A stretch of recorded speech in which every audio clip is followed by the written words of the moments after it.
Good evening. Welcome to Expat Insights. I'm your host, Raju Manthi, and here at Expat Insights, we take external views of internal successes by foreigners, expats, and immigrants who have made Philippines their homes. Sometimes we also look at people who do things creatively. Tonight, we are going to talk about hope and health. We have two guests. One is an American gentleman who has made Philippines his home for the last 7 years, or probably more, and runs a little NGO for kids. His name is Fred Lewis, formerly from Delta Force, and an entrepreneur. And our second guest is Dr. Yap, the Associate Dean of the Ateneo School of Medicine and Health. She'll be our guest too in the second portion. We'll talk about health with her. So our first guest, Fred Lewis. Fred Lewis, welcome to Expat Insights. Thank you very much. So Fred, 7 years in this country or more? Actually, I got here in '96. Oh, so more, twice as much, Yeah. 14, 15 years. So give us a little background about yourself. What brought you to the Philippines, and why have you made Philippines your home? Well, back in '96, actually, it was my birthday, March 3rd. Okay. I'm telling on myself here. But yeah, I helped a friend of mine organize a security company over here. And in return, I said, okay, you really don't have to pay me, but I want you to introduce me to your investors. And I convinced his investors to help me start a telecommunications company, and it just kind of rolled from there. So The security company was something like bodyguard? Like yeah, he was involved in all kinds of things, training, how would say, training bodyguards and all kinds of protection measures. And so I spent 4 or 5 months just helping him get that organized, and then I jumped off into telecommunications. Now you have built something called the Hope Street Foundation, am I right? Yes. And you also have a software called the HopeNet. Correct. Before we talk about that, this is a show about the Philippines, so can you tell us, what do you love about this country? What do you like about its people, its culture? Well, I like I guess first and foremost, of course, I like the people here, but the ability to communicate here, okay? And it's not just about the English language here, you know, because people speak English in Australia and UK, and actually I have a more difficult time speaking to some, let's say, Australians at time, or people from Scotland. It's, you know, the body language, you know, it's just everything, the whole package. You know, you can pretty much understand where people are coming from. So it's and liking the people, it's a bonus. There are two people I don't understand across the world, even though they speak English. One is Australians, the second is Indians. I never get a hang of what they're saying. Yeah. So tell us about HopeNet, then Hope Street Foundation. Your background is a little bit of telecommunications and IT, in the Army, in the U.S. Army, right? Not in the Army. In the Army, I was really a door kicker. I was an assaulter, just straight out of something like in the movie Black Hawk Down. I mean, I had nothing to do with telecommunications in the Army or IT or anything. I was a non-geek until recently. Okay. All right. So what is HopeNet then? Well, HopeNet is something that evolved out of a nonprofit organization we started here called Hope Street. So what came first, Hope Street or HopeNet? Hope Street. Hope Street is the organization. Yeah. HopeNet is this software, this network. It's actually what we call a youth movement for peace, hope, and knowledge. The HopeNet. The HopeNet, right. It's not the software. Well, we deliver it through a software, but it's really a network. It's hopefully soon to be a global network, and one of the tools is a software tool. So why did you start it? What in you said, I want to do this? This is what my life's purpose is, or my life's calling is. What made you start this? Well, this actually started in April of 1980. So way before you came to this country. Yeah, I was visiting not at their invitation, and we didn't have any visas. I was visiting a country called Iran. We were out in the middle of the desert. Right, 1980, Khomeini was still alive that time. Yeah, he was, Khomeini wasn't real happy with us. So we were there to rescue some hostages. They took the American This was embassy. in deep Iran, in Tehran, or? Yeah, we were in the southern part of Iran. We hadn't yet made it to, you know, to Tehran. I think actually we never got there. But so sitting there in the desert, one of the aircraft next to us blew up, caught fire, and helicopters caught fire. So we were trying to get the heck out of there. And as we were taxiing along, the airplane wasn't lifting off. And it looks like, you know, all of us were sitting there in the plane saying, okay, we're next, we're waiting for a missile to come hit us, and we didn't know what was going on. And this is during Ronald Reagan days, when U.S. was in Iraq. Well, actually it was Jimmy Carter. Reagan came 1980? in. Reagan came in next, and he got the release. So it was Jimmy Carter's on Jimmy Carter's watch. But it looked like we weren't going to make it out of there. Okay. So I just kind of made a deal with Lord. I said, okay, here's the deal. I'm going to do something good, you know, something to try to make things more peaceful. I don't know what it is yet, you know, get me out of this thing. And then 2 seconds later, we were airborne. So what kind of feeling went through you? Fear, terror, what you wanted? I mean, before you prayed, before you made the commitment to the Lord. I don't know. I can't say that I wasn't scared, because I was, but it wasn't an overwhelming fear. It's like, I don't like this, you know. I don't like being in a situation that, you know, I have no control of what's going on. I'm sitting on this airplane. You know, we need to get home. So and you said, once I get out of here, I'm going to change the world. I said, I'm going to figure out some way to bring peace. I don't remember my exact words. Right. But it was something to that effect. And then. So now tell us about what you've created, HopeNet. Yeah. So HopeNet is really a peace movement. And the tools we use are hope and knowledge, and it's a peace movement for the youth, and we call the youth the hopefuls. Okay. So when was the first brick that you laid down and said, this is the first brick of my HopeNet? What was it? Well, here in this country, right? Yeah, that would have been nowhere else. Yeah, that would have been here in this country that we actually started building the operation. But I had this, you know, conceptually, I've been thinking about this for 30 years. Since that moment, in Iraq. Since that moment, I've been racking my brains, trying to figure out what were the elements that we needed, who to work with, and I finally figured out that you can't use adults as the prime movers for peace. You cannot? Yeah, we're not. Why is that? We as adults, we're not really smart enough. Well, we've been trying to do that for, what, 5,000 years? I don't know. Maybe a bit more, yeah. Maybe a bit more. And apparently we're no good at it. So I'm thinking, okay, maybe the children is where we need to start with this. That's an amazing idea. That's brilliant. Yeah? So you're right, because the moment we grow up, we think we are smart. But we forget a part of us which was not smart, but human. Is that am I right? Well, children still have hope. They can, I don't know, there was a movie I saw years ago with Tom Hanks, a cartoon, I think it was the Polar Express. I missed that. I remember this child got a bell from Santa, and he's ringing it, he can hear it, and then Dad picks it up. And he's saying, oh, sorry, sport, you know, your bell's broken. And Mom, same thing. And the child's looking at him like, there's nothing wrong with the bell, Dad. You know, and the thing was, adults, we can't hear the bell anymore. Oh. So it's the... Oh, Fred. All right, so that's really a beautiful story. My experience about hope was the movie with Angelina Jolie a few years ago, where she loses a son. Right. And she goes looking for him all through the movie. At the end of it, even though she doesn't find him, she says, there's a spark of hope that I may someday find him.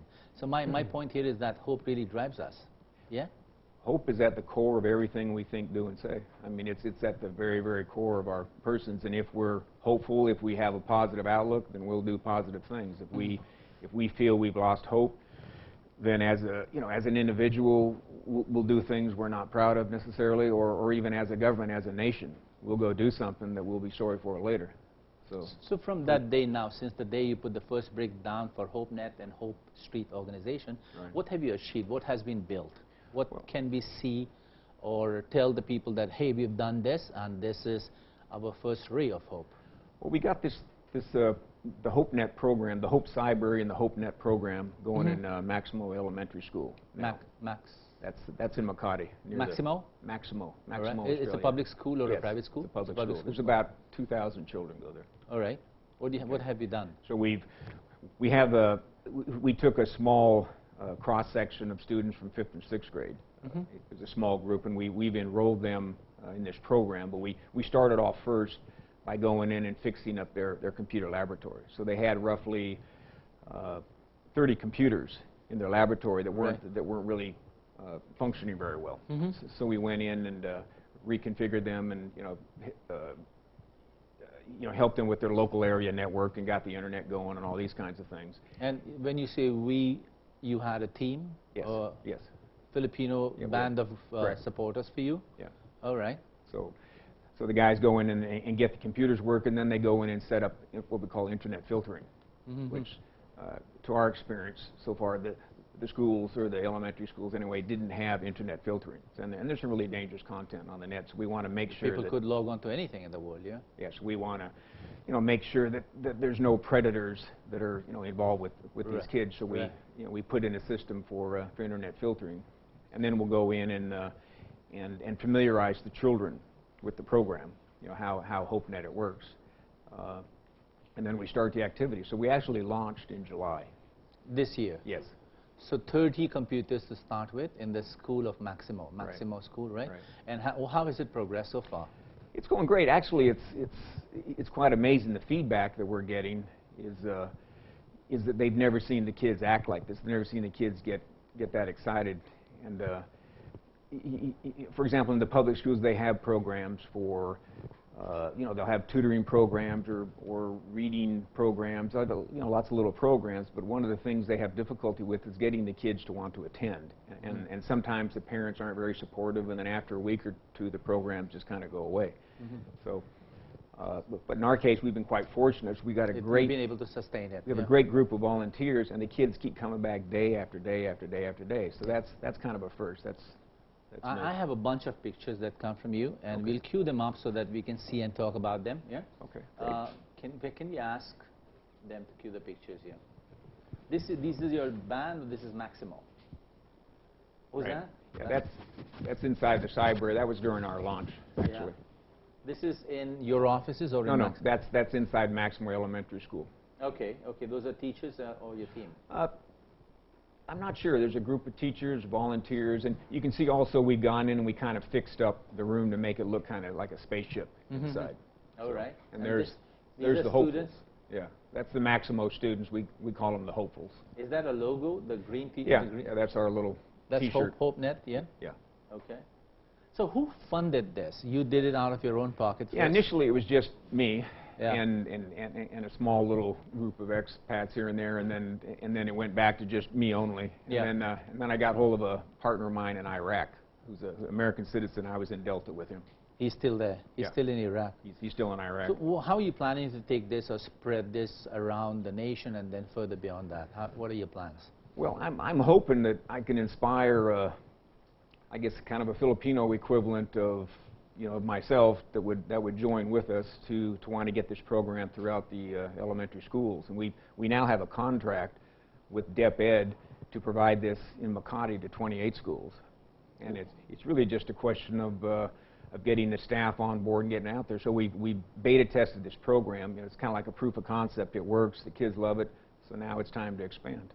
Well, how do you want to go about it? What are you doing to market it or get the people to come in? Well, right now it's really zero. We just had our launch. We've been so focused on the program, we haven't really gotten involved much with fundraising or any of that. And you can't even go to our site now and donate. I mean, it's just we've been so focused on the program. Right. And right. the program is successful. The creation part, yeah. Yeah. So now we got to figure out how to expand it and get it in many more schools. Oh, well, this is a moment. Do you want to invite people to talk about it, at least the seed of your idea, and say that, look us up. Is this the moment for you? You want to do that? Yeah? Sure. So at that camera, maybe you can say, come to us, and whatever you want to say, invite them over to your website. Sure.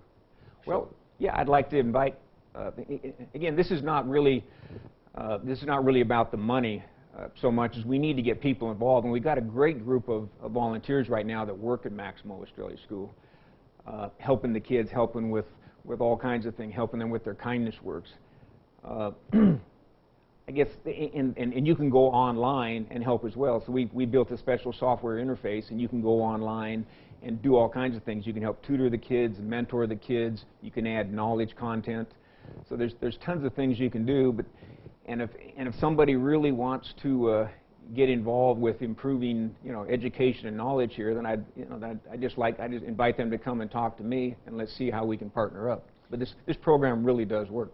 I'm a trainer. Of course, I teach adults. I train adults, right. Executives, and people in the corporate world. How can I help you? Is there any way I can come aboard and say, hey, here's a lot of knowledge I've created. I've packaged it. How do I come up? Well, definitely. You could. There's all kinds of things. I mean, I would invite you to come to the school, to the HopeCybrary at Maximo, Right. and have a look around and watch the kids in action. Yeah. And then we can decide what would be best. Would you possibly have a role there, what we call like an offline role, or would you have more of an online role where you would, again, help us with content or tutoring or mentoring or these kinds of things? So I will have to put in a lot of time and sweat into this. No, there's really not. Is there a way where I can say, well, here's a bunch of books that I've written and just convert them and just... Yeah. You can. We have roles for like online volunteers anywhere from 5 minutes a day to 20 minutes a day. So really, you know, if you have time to go to Facebook, you have time to help a child. Amazing. So I don't really have to put cash out to help you. No. We're primarily now looking for people that want to invest some time, you know, here in a Filipino child. And there's now a way to do it. You can actually go online and help the children if you're willing. So I'm just saying, if you have time to go to Facebook, you definitely have time for this. It's easy as 1, 2, 3. Not easy, yeah? Very easy. Now, Fred, down the line, you know, besides the fact that you've just laid down the first brick, and besides the fact that you are looking for non-cash support, maybe cash, maybe non-cash support, what do you see happening 5 years down the line? See, when somebody creates something, and even if the plan is not complete, there is a certain amount of hope. So what are you hoping for? What are you hoping to create 5, 10 years down the line? I say this, we're using knowledge as a tool, but knowledge isn't the end goal. The end goal here is peace. So you know, what we're trying to do is empower the children, okay? And we empower them, or they also empower us through their hope. We empower them with the knowledge, and then through those two elements, amongst other elements, then we hope to achieve peace. And I think maybe by the next generation, we can really start to see an effect here. You know, working with these children, I'm sure it'll happen. It's a giant goal, my friend. Yeah. It's a giant, huge mammoth of a goal. So we want to go. We want to go from here to Baghdad to Calcutta in India. I mean, I see Pakistan. I see this thing going all over. Down south in the Philippines. Yeah, in Mindanao. Well, on the streets of any city nowadays, not just far off places. Actually, my dream is to establish a major center in Palestine. That's kind of where the action is. The heart of conflict. The heart of conflict. Let's get in there and see what we can do. That's where the trouble started. Yeah. Great. I'm kind of overwhelmed with what you want to achieve. Now, tell us a bit about your personal life. You have a son here, a child. Yeah. What do you do? What's your life in the Philippines like? It's pretty boring, actually. I go to work. We'll get up in the morning and watch my son. You know, get him up, eat breakfast. I go to work. You know, that's it. It's me and my son and HopeNet. I can't believe somebody said life in the Philippines is boring. Well, I'm a boring guy. I love what I do here. Oh, that's I love my son. It's just one thing. You want to create peace. That's it. Well, we've got a guest for you who's going to sneak in from that side. 1, 2, 3, 4. Here he comes. Here we go. So this is who? This is Ben Frederick. Ben Frederick. And Ben, hi, hello. Welcome to Expert Insights. Look at me, Ben. So tell me, how is it to be a son to this gentleman? Man's Delta Force. He can kick a door in. He can punch a jaw. So am I a good daddy? Yes. Yeah, most of the time. I'm a pretty good dad. Good. When you got to look at me, I'm your host here. So tell me, what school do you go to? Does Daddy bring you to school? Yes. What school do you go to? Yes, A. And how old are you, Van? 7. Is that like 7 as in the number or 7 as in the letters?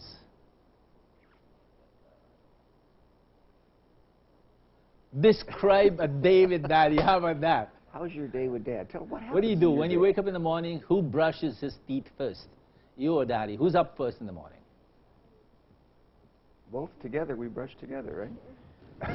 Okay, what's your favorite cartoon character? Ven. Say out loud. Who? Ninjago. Ninjago. I've never seen any Ninjago. Lego Ninjago. I'm a baby. Oh, Lego Ninjago. So you put together ninjas? He loves it. Isn't that like anti-peace? Isn't that like anti-peace? Your dad is for peace, and you're going to build Lego ninjas?